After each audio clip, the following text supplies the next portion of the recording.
Washington Grown is made possible by funding from the Washington State Department of Agriculture and the USDA Specialty Crop Block Grant Program. And by the Potato Farmers of Washington. Learn why Washington is home to the world's most productive potato fields and farmers by visiting potatoes.com.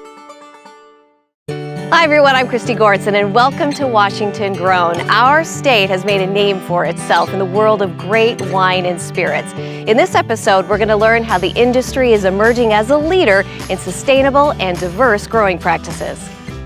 Tomas is visiting Frechette Winery. Am I going to pucker? Oh, you will. Ooh. Let's pucker. And I'm making a special duck dish at Gander and Ryegrass in Spokane. I love how much you care about the food. Food is your love language, right? That's right. Plus, I'm checking out Dry Fly's new line of delicious canned cocktails. I mean, this is like summer in a can with Washington ingredients. All this and more today on Washington Grown.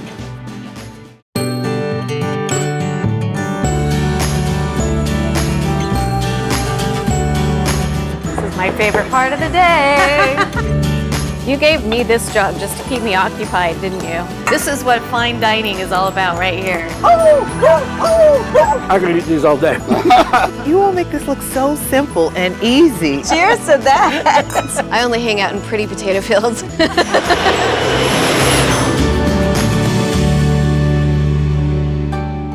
It seems to be no accident that Gander and Ryegrass here in Spokane is seated right next to a bookstore. Their multi-course menu offers a variety of dishes, with each piece like a chapter of the overarching story. From small, single-bite dishes to larger, more filling plates, everything here is crafted with love, care, and attention. Everything is decadent and rich without being heavy and over the top. Every single time you get any type of dish, they come out, they explain everything, like down to the garnish, down to what they've used, and it's definitely an experience versus just you get an entree and you eat it and you leave. It's definitely an experience. Chef and owner Peter Frazee specifically designs his menus around simple concepts, crafting incredible dishes that are fresh and unique in order to create the perfect experience for his guests. So gander is a male goose. It's something that's kind of special, but if you use it as a verb, gander is something that like catches your eye. You want to keep looking at it. Yeah. And so we kind of take that all to mean something that's special or excellent, and pairing it with something that's very normal. Ryegrass is something as simple as your front lawn. And so we kind of take those ideas and put them together. You don't just get one menu item, you kind of have a little experience or an adventure every time you do it, and I like that a lot. At the end of the day, we want to make sure that you're satiated, or as my family likes to say, sufficiently siphonsified. Stay tuned later in the show when Chef Peter and I make a special duck dish with ryeberry salad and brown butter apples. Can we just talk about the ginormous tweezers that we have here today? This is what fine dining is all about right here.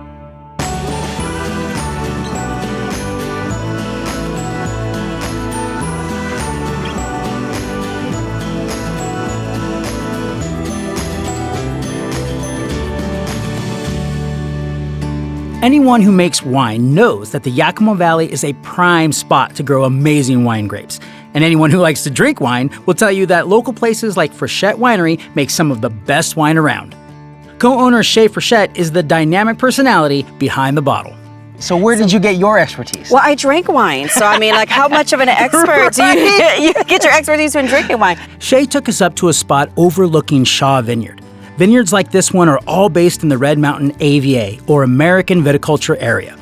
That means that this spot is known across the nation as one of the best places in the world to grow wine grapes. Although we have 20 AVAs in the state of Washington, all of these AVAs taste very differently. So wine is about tasting a place. So when you taste a Red Mountain cab, you're tasting Red Mountain. The grapes here are more intense and assertive when it comes to the tannin structure than you find in a lot of areas of our state. So think about weather, climate, soil, the way the wind blows, all of those factors, the amount of water you get or not get.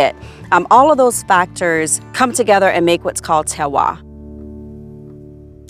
Next, Shay and I decided to peruse the Cabernet. What characteristics make a good Cab grape? Well, the basic thing is you want to have it ripe.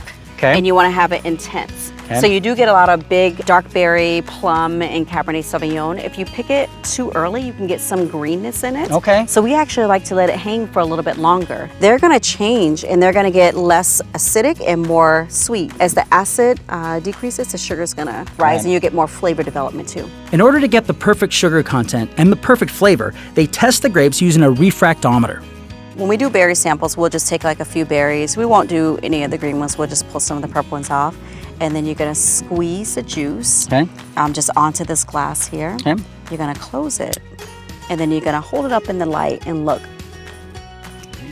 So now the numbers on the left, it's about close to 15, but it's about 14. Okay, so a little lower, 14 bricks. And where do you want this to be? Like, do you have a zone? Oh yeah, so our zone is between 24 and 26, so that's where we want to play in right there. Okay, so we got some time. Yeah, we do. Of course, there's no better way to test for flavor than to just give them a try. Am I gonna pucker? Oh, you will. Ooh. Nice pucker. Out of all the wines made at Frichette, Shay's favorite is especially inspired. I saw my first black female winemaker a few years ago. I had never seen a black female winemaker. I was so inspired that I wanted to create a wine that was more of an expression of me. I dreamt up this label called Sachet. Sachet is a play on my name, but I love the word because my mom and her sisters used to go, look at you, Sachet, like you don't have a care in the world. The wine is bold, and the back of the label says you are strong, you are courageous, you are fierce, you have the ability to create positive change in this world. So lift your chin, push your shoulders back, and sachet, girl, sachet. I think we need to go down and sachet. I think we need to sachet too, yes! Let's do it. I mean, first off, look at Look the at label. this label. I mean, like, how can this not be your favorite, right? Sachet. Sachet. It is going to hug your palate and show you love. This is it, huh? This is it. This is your fave. That's my fave. Okay, let's see what it's all about, huh? I once heard somebody say, how do you tell the difference between a good wine and a bad wine? And they said, well, if you like it, it's a good wine. That's very true. If you like it, it's a good wine. That's really good.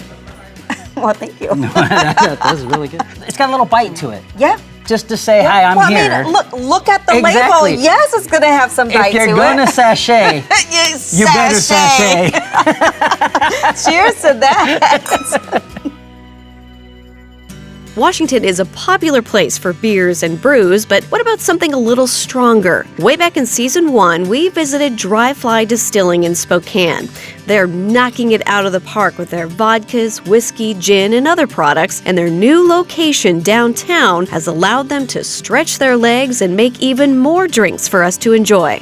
All of our production equipment is about anywhere from 5 to 10 times the size. Jack is an operator at Dry Fly Distilling. Their newest adventure has been their canning line, which has allowed them to make cocktails made with Washington herbs for anyone, anywhere. Cans are going to come down the arm, they're going to hit the fillers, fills them up, they'll move through, it'll drop a lid in this next section. It gets rinsed, blown off, and then finally quad packed where we case them up. So our most popular is absolutely the Huckleberry Lemonade. All of our lemon is absolutely real squeezed lemon. It's a process getting it all into the batching tank, but it's absolutely worth it. The Huckleberry is purchased right out of Washington. Yeah. Spicy lemonade is pretty cool. We chop and blend jalapenos with vodka, essentially, and let it saturate over a few days. Move the jalapenos, and the alcohol basically pulls out all the flavor from that, and then we end up with a spicy vodka, and then that's our flavor base. Yeah, and the whole movement of these canned drinks, that's kind of cool. They're definitely taken off. For Dry Fly, it has been awesome. Dry Fly embraces a farm-to-bottle approach and believes that great spirits start with great ingredients. Using Washington grain, wheat, herbs, and other products, they're keeping things local. So we get most of our grain from Lazota Farms. So most of our wheat, our triticale. So I think it's really important to people that things are found locally and that they taste real. It's finally time to taste a freshly canned Dry Fly Huckleberry Lemonade. Cheers. Okay. Whew. It is very refreshing, very lemony and tart, but with the hint of the huckleberry in there. This is so good. I mean, this is like summer in a can with Washington ingredients. Love it. Cheers. Fantastic.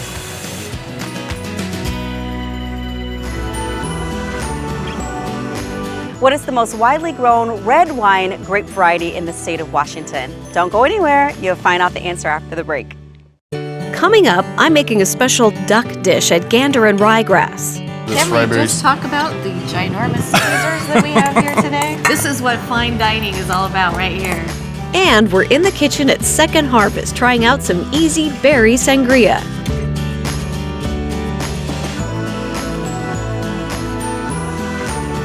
What is the most widely grown red wine grape variety in the state of Washington?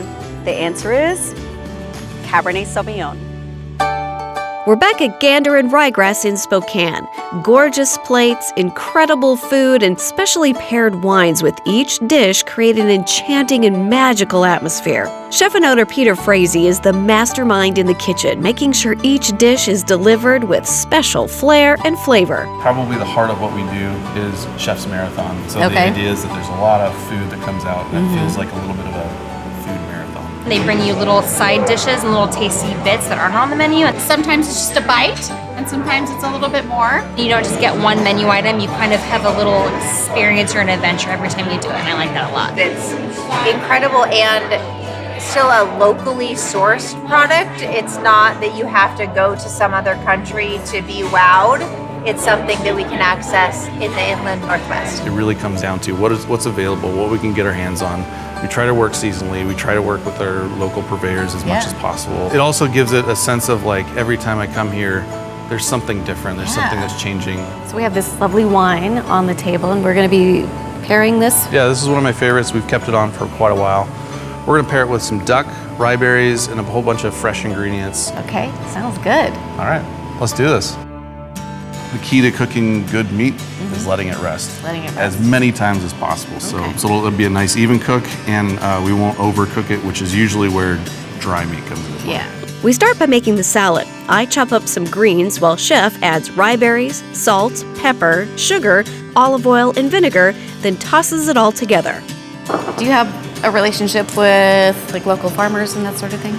We sure do. Last summer I counted 9 farmers that we work with. That's awesome. And it's always a Monday morning text. This is what we have.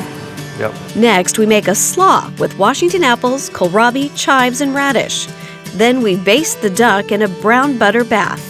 There's a lot of butter. I highly doubt that we're going to use all of it. Oh, really? I mean, we can make a bowl for you if you want. A side bowl of butter.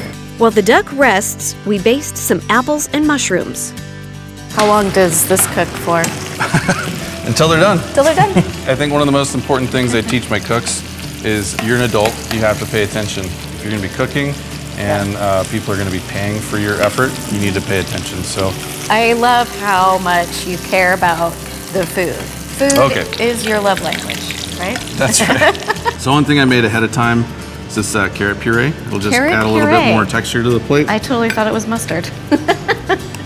Carrot puree makes so much more sense. Can we just talk about the ginormous Caesars that we have here today? This is what fine dining is all about right here.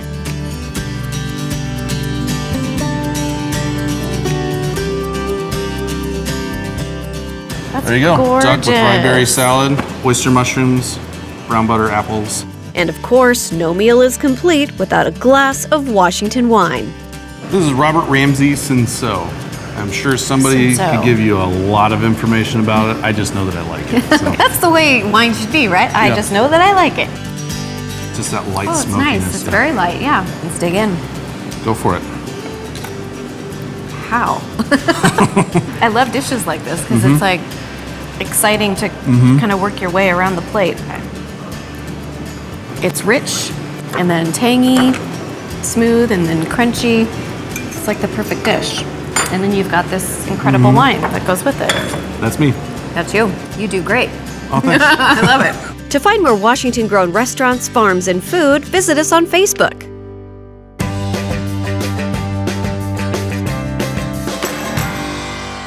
Grapes are not only good for drinking. There is tons of other ways to utilize them. One of probably the most common being jams and jellies. And so we are going to make jelly today with this, and it's so easy. So what we're gonna do is we're gonna take about 4 pounds of grapes because we need 4 cups of the grape juice. And then we're going to use an apple because we're going to do this with a natural pectin. And so the seeds and the kind of the core and the inside of the apple has a natural pectin in it. Okay, from here, we are going to just turn it on low until we get everything all mashed up and really stirred well there. And then we're going to turn it up. We want to do like a rapid boil for about 10 minutes. And then we're going to let it simmer for a little bit and thicken. And then we will set it aside until tomorrow.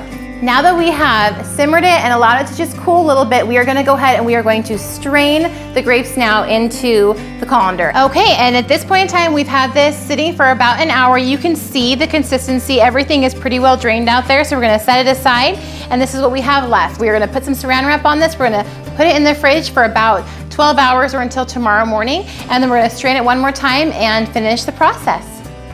Now that we've strained all this out, we are going to add 4 cups into a saucepan. We are going to add to it 3 cups of sugar. And now we're going to take it to the stove and we're going to turn it on high right away, and we're going to rapid boil it for 10 minutes so it firms everything up. The pectin reacts with the sugar and it should create the thickening. Now that this has boiled enough, we are going to put it in the jars. Look at that color there, it's so pretty. We're going to seal the rest up with the lids, and we're going to place them in the water bath canner in the boiling water for 5 minutes. And then you're gonna place it on a nice cloth on your countertop, and you're going to leave them on your counters for about 12 hours or until they're just like room temperature to the touch. Homemade is always the best. I stand behind it 100%. You guys need to make this. Try it in your kitchen soon. This is a very condensed version of the recipe. For the full recipe, go to wagrown.com. Coming up, Tomas and I are sharing a special hot dog creation at Whiny Dogs. We have fun. We have fun.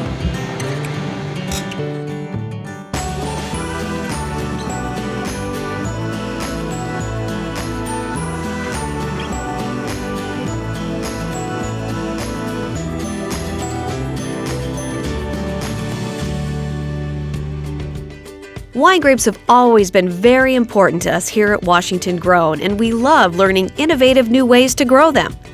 I stopped by Two Mountain Winery in Zilla to talk with Ron Patrick about their holistic, sustainable approach to viticulture. The 3 main pillars relative to sustainability are environmental. So what are we doing, our impact on the environment, understanding that. The Sustainable WA program has a heavy focus on sort of human resources and social impact. So what are we doing to take care of our team? That's a big factor for us. Is our most valuable asset is the team we've built. The 3rd pillar is economic, is we can be the best farmers in the world, but if we can't do that and stay in business, it doesn't mean anything. So the sustainable changes is really just a series of best management practices. So what are kind of the key factors in growing, and how can we more holistically sort of manage our farm? And as an example, we're starting to deploy what we're referencing as a floor-to-floor cover model. Okay. So historically, we would have kept underneath the vine row clean of any weeds. That was always done because you were like, okay, the weeds are going to compete with the vines for nutrients and for water. But as we've jumped in and we start to look at it, you think, okay, the weeds aren't that much of a competition. And the benefit we think we're getting from that is reducing soil temperatures, retaining water, so we're getting less evaporation out of the soil because we've got that cover crop. So tell me about this. So this is a soil moisture monitoring probe. Underground here, there's a soil moisture probe that measures soil moisture in real time every 4 inches all the way down to 36 inches. So we're able to see the irrigation we're putting on, how it's moving through the soil. When we first deployed the sensors 5 or 6 years ago, we saw like an immediate 25% reduction in water usage. It's just amazing. It's like, clearly I was overwatering. Water's a really finite resource, and we should be doing everything we can to use as little of it as possible. We're able to grow better grapes at less cost and use less resources. The way we farm in the not so distant future is going to look a whole lot different, and we're going to look back and go, how did we do that? I look back and go, how did my grandparents farm without a cell phone? And the next generation is going to look back and be like, how did you farm without a data scientist on farm? I don't understand. This is going to be different,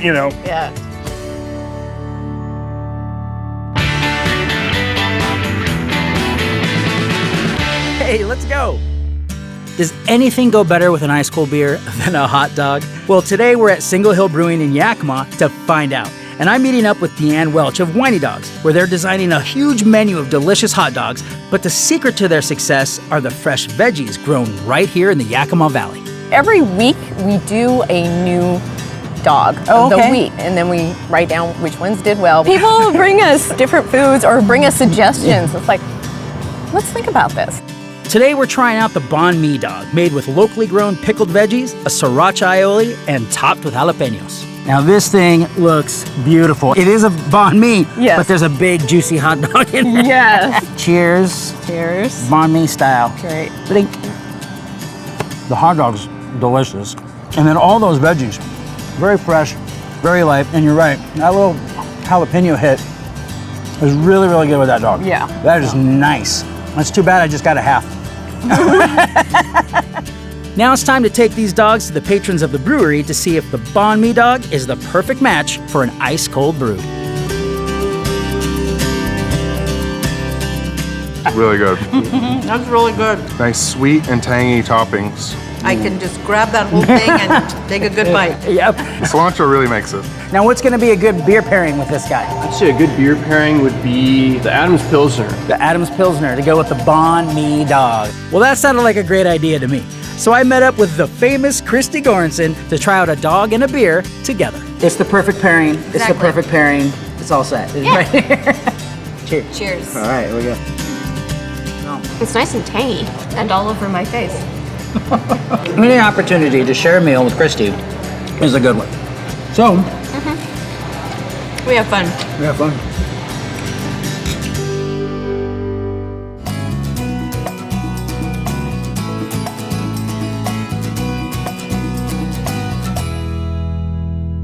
Welcome back. We're in the kitchen at Second Harvest Food Bank in Spokane, where we are trying recipes from allrecipe.com. And I have my taste testers joining me today. We have a chef and culinary arts instructor, Laurent Zarati. Thank you. Thank you Yeah, we appreciate for your having me. expertise. Thank you very much. And we have Tomas, who also has great expertise. Oh, well, thank you, Kristi. Yes. And it's good to see everybody at home, too. Thanks for watching. Yes, so today, this is the Wine and Spirits episode, which Yes, is indeed. always one of my favorite episodes. Yes, it is, isn't it? I enjoy it a lot. And we're going to be trying Easy Berry Sangria. I don't know much about sangria, but I know it's wine. Yeah, red wine. Based, It's a right? Spanish drink, very an aperitif-like, very refreshing. You can serve it on ice. We'll see the recipe today, and there is some Washington fruit, but don't be afraid, especially in the summer, to use exotic fruit, nice. star fruit. That's beautiful. yeah. Some papaya, some even mango in the sangria. Just bring some really fresh and exotic flavor to that wine. And this has, Washington grown berries, Washington wine, Washington brandy. Wow. Yeah. Great. So a true. The Washington drink. That's right. This is by Never Measure Chef. Okay. Okay. And the chef says, I love berries and put as many as I can into this easy and refreshing summer sangria. Let's find out how they make it. I'm excited. Santé.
Santé. Santé. Salud. This is the first. We're usually not just focused on a drink, but there is still It's food in so there. pretty. Yeah, there is. All right, bottoms up. Bottoms up, I don't know. Oh, that's good. Yeah, I can really like taste the wine. Yeah, that's dangerous. I'm gonna try some Thomas. fruit. Yeah, very much so. Because you'll just go to and town on especially that. with the sugar and the fruit, you're gonna have an easy headache if you drink too much of that. But I think it's fantastic. If you want to drink, strain, you can. You just strain the fruit and put it on ice to make it a little more refreshing. So the key to this, I guess, is kind of letting it sit with the fruit Yes, for a little bit. You want the fruit to macerate in the wine, bring the flavor of the fruit to the wine, and that's why those fruits are great because they taste like wine. I mean, This is a little dangerous, though. It is, and you know what? But this is great. I mean, for wine lovers, so good. you're going to get a chance to have something fresh and wonderful to serve at a summer party, summer event.